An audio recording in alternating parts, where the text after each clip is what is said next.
All right, today we're diving into something pretty profound. It's an ancient text, the Bhagavad Gita, specifically chapter 16, but you'll be surprised how relevant it feels right now. It gives us this incredible blueprint for understanding human nature, and it all kicks off with one big question. So let's start there. The text asks us to think about something we've all wondered about. What is it that really defines who we are? Our character. And ultimately, where we're all headed in life. Is it just random luck? Is everything already written in stone? Or is it something that's actually within our control?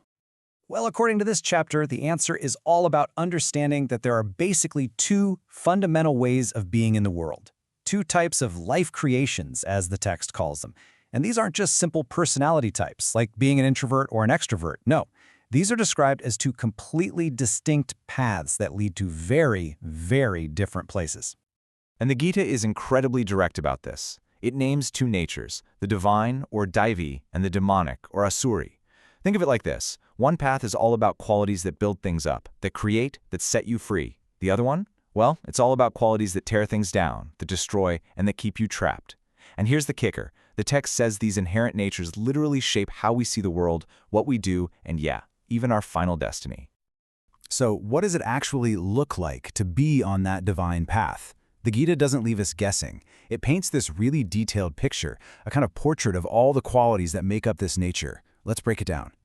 So the divine path, it starts on the inside. It's built on a foundation of things like fearlessness, a totally pure conscience, and just good old-fashioned perseverance. And notice how many of these qualities, like self-control and modesty, are about a quiet, internal strength. It's not about putting on a big show. This inner stability is the source code for everything else. And then, that inner state naturally flows outward into how you act. We're talking about things like nonviolence, being truthful, and having real compassion for all living things. And these aren't just, nice ideas. They're about what you do, what you give, like charity and renunciation, and just as importantly, what you don't do, like being greedy. Finally, all of that comes together to form your core character. This includes having this positive, fiery energy, but also having the strength to forgive and to be at peace. And what's really fascinating here is this theme of absence. The absence of anger, the absence of holding grudges, the absence of too much pride. So the divine nature is defined just as much by what isn't there as by what is. Now, to really understand the light, the Gita flips on a huge spotlight to show us the dark. It helps us understand the divine path by showing us its total opposite, the mindset and the worldview of the asuri, or demonic, nature. And the contrast is, wow, it couldn't be more stark. Where the divine path is about truth, the demonic is defined by hypocrisy. Where one path leads to peace, the other is just fueled by anger. Gentleness gets replaced by harshness, and knowledge gets totally buried by ignorance. It's a complete flip of all the values we just talked about. And if we dig a little deeper, we find the philosophy that drives all this. The text says that people with this nature see the world as basically a chaotic accident. No moral foundation, no God, no higher power. They believe life is just a product of lust with no real purpose.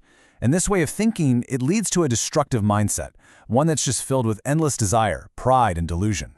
And here, the text lets this mindset speak for itself. This internal monologue is all about ego, right? I got this today. I killed that enemy, and I'll kill more. I am God. I am the one who enjoys everything. Look how rich I am. Who could possibly be like me? It's a worldview that is 100% centered on the self, on power, and on getting more stuff. Okay, so we've got two completely different ways of being. But so what? What are the actual stakes here?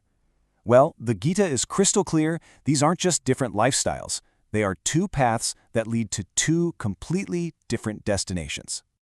So here's the bottom line. The divine path, the one with all those constructive qualities, is said to lead to salvation, to liberation or moksha. But the demonic path, with its destructive egomaniacal nature, that one leads to bondage and what the text bluntly calls a foul hell. And the consequence isn't just a one-and-done thing. The text describes a cycle, a loop, where those on the demonic path are thrown back into these inauspicious circumstances, birth after birth. They never reach that higher state, and instead, they just keep sinking lower and lower. So if that demonic path leads to such a terrible outcome, how does anybody end up on it in the first place? This is where the Gita gets super practical. It boils the whole thing down to 3 specific root causes, 3 gates that lead to self-destruction. And honestly, this might be the biggest takeaway of the whole chapter. Yeah, there's no sugarcoating it. They're literally called the gates of hell and are identified as the things that destroy the self. It's a pretty serious warning about the forces that can really pull us off track. 3. Just 3 specific things we need to be aware of. 3 tendencies that form the entire foundation of that destructive path. And here they are, plain and simple. First, lust, and that means any kind of insatiable desire. Second, anger. And third, greed. That's it. According to the Gita, these 3 right here, these are the big ones. They're the main engines that pull a person down that demonic path and straight into ruin. And the advice that follows is just as simple and direct as the warning. If you want to avoid that destructive fate, the key is to abandon these 3 things. You have to give them up. And the upside is just as clear. By consciously choosing to reject lust, anger, and greed, you free yourself from these gates of darkness. And only then, the text argues, can you actually practice what's truly good for you and start making real progress toward that supreme goal of salvation. So, how do you make these choices every day? They can get complicated, right? Well, the chapter wraps up with this one final piece of advice. It suggests using the wisdom found in scriptures as your standard, as a kind of compass, to help you figure out the right thing to do, what you should do, and maybe more importantly, what you should avoid.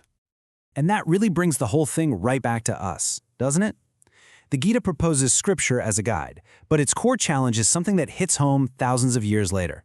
When you're standing at that fork in the road, the one between a constructive choice and a destructive one, between a selfless act and a selfish one, what's your compass? What do you use to find your way?